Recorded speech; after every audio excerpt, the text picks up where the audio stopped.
Salut les amis, dans cette vidéo, je vais vous montrer comment utiliser Sketchware pour créer son propre navigateur comme vous le voyez ici. Alors vous voyez ici, on a notre navigateur qui ouvre la page Google lorsqu'on entre.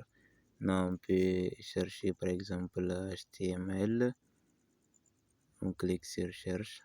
Vous voyez, ça nous affiche et la page de recherche de Google.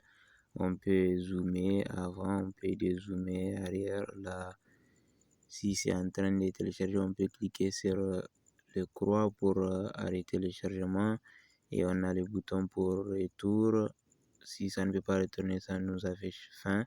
Et pour retourner aussi devant, la même chose. Si ça ne peut pas aller devant, on nous montre fin. Alors on va retourner dans Sketchware et essayer de reproduire la même chose. Pour cela, on va revenir ici et ok, maintenant on ajoute des linéaires horizontales. Le premier, on lui donne un poids de 1 pour qu'il occupe tout l'espace. On met dans ces derniers un WebView et pour le deuxième linéaire horizontale, on met nos 5 boutons. Donc 5 images en quelque sorte, parce que ce sont les images qu'on va utiliser à la place des boutons. Et maintenant, on va aller voir les images, puisque moi j'ai déjà importé les images. Vous pouvez le faire ici en cliquant sur cette icône et vous voyez, on a un tas d'images ici. Vous pouvez choisir celle que vous voulez, comme celle-là pour retour, celle-là pour devant, et on a plus pour zoomer avant.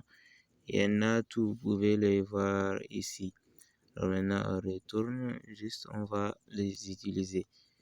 Là, on a l'image de retour. Et ici, et devant, là, c'est pour arrêter le chargement.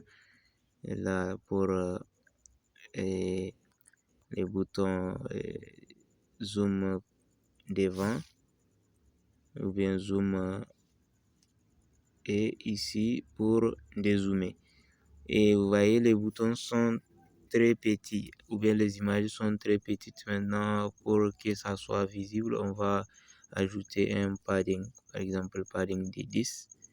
On donne un padding de 10 à toutes les images.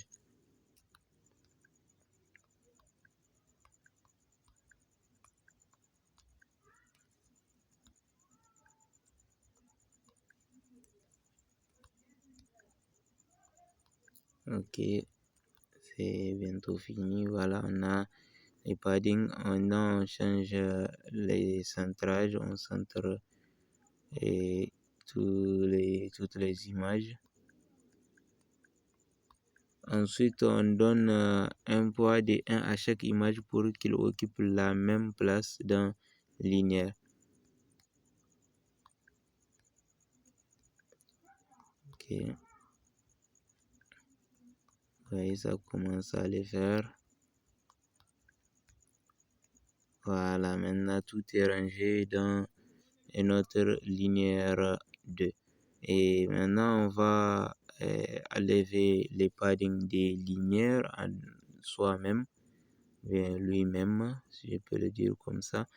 Ensuite, je viens dans Event on Create pour charger la page ou bien télécharger la page Google dès que l'application est ouverte ou bien dès que l'application soit ouverte. Pour faire cela, je viens ici en bas, je prends load URL et WebView 1. Et ici, je mets l'adresse URL de Google, https google.com et c'est bon. Maintenant, dès que l'application s'ouvre, ce lien va être téléchargé. Ensuite, je viens ici pour les boutons retour. Je vais dans Event, on clique. Et là, on va d'abord savoir si le WebView peut aller derrière d'abord. Donc, on va prendre if, then, else. Aujourd'hui, on va changer un peu les boutons de conditions ou bien les blocs de conditions pour voir l'autre. Alors ici, on va vérifier si le WebView peut aller derrière en utilisant ces blocs. WebView can go back. Donc, si ça peut aller derrière, alors on va derrière. Sinon, en bas, ça veut dire sinon. Pour ceux qui ne savent pas comment fonctionnent ces blocs if, then, else, en bas, ça veut dire sinon. Donc, si ça ne peut pas aller derrière, on nous écrit ces messages fin. Et c'est bon.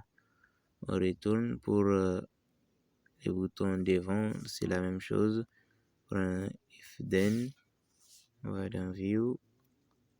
En bas, on a can go forward. Donc, si ça peut aller devant, on va devant. Donc, go forward. Sinon, là aussi, on affiche fin.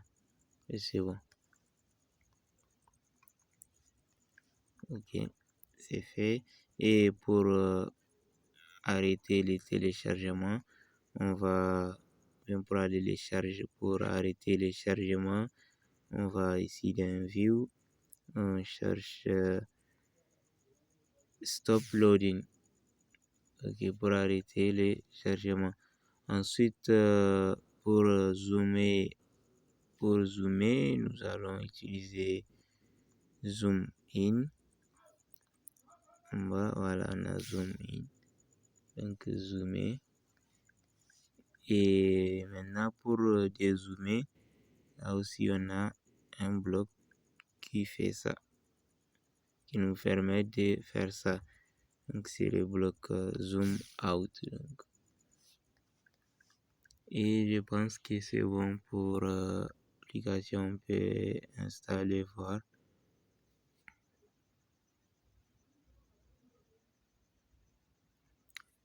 Ok, on va installer. J'active d'abord la connexion et j'ouvre l'application. Et vous allez voir maintenant la page Google se charge. On peut faire notre recherche, par exemple, je peux mettre mon nom, Salifou, et je clique sur recherche. Vous allez voir, c'est la connexion qui n'est pas du tout bonne, sinon ça va aller directement. Voilà, c'est fait maintenant. Vous voyez, on a notre recherche. On peut zoomer avant, comme on peut zoomer, dézoomer plutôt. On peut retourner derrière, mais on ne peut pas encore retourner parce que c'est la première ou bien c'est la dernière page. On peut aller devant aussi, mais c'est ici seulement. On ne peut pas aller plus loin parce que c'est la seule page qu'on a. Mais si par exemple on rentre ici, Wikipédia, on attend la connexion. Vous voyez, ça s'ouvre très bien, tout fonctionne à la perfection. Alors, merci d'avoir regardé cette vidéo. Abonnez-vous à la chaîne si ce n'est pas déjà fait. Et aimez la vidéo si ça vous a plu. Et posez vos questions dans les commentaires. À bientôt.